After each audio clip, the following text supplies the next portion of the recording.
Hello guys! Nandito po ako sa bahay ng trabaho ko, si Roxanne. So ayan, si Roxanne nandun sa kwarto niya, nag-video, okay. So nandito po ako ngayon kasi magluto po kami ng biko.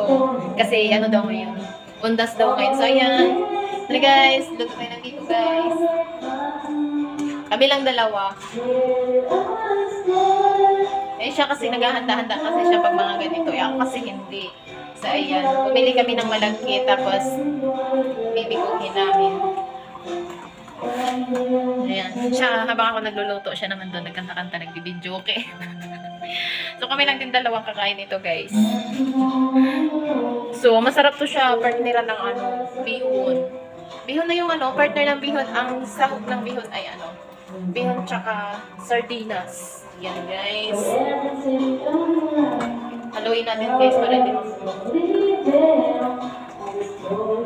Habang siya, kanta-kanta muna doon. Ayan guys. Mamaya, pagkatapos namin magluto, kakain kami. Tapos, uwi na ako. So, ayan. So, ayan nga guys. Naluto na yung ano namin.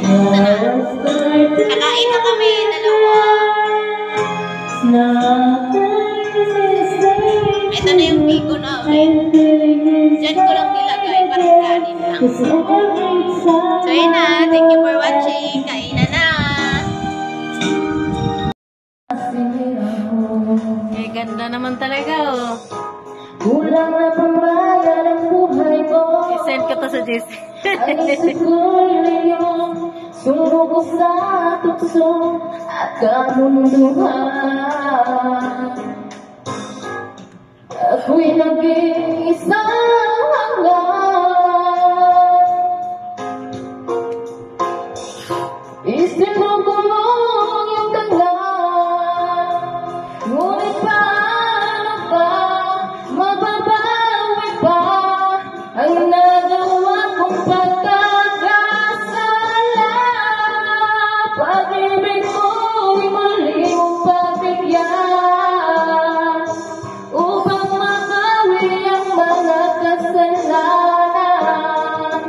Pag-ibig ko'y muli mong pagbigyan. Sana'y malaman mo ang minanais ko'y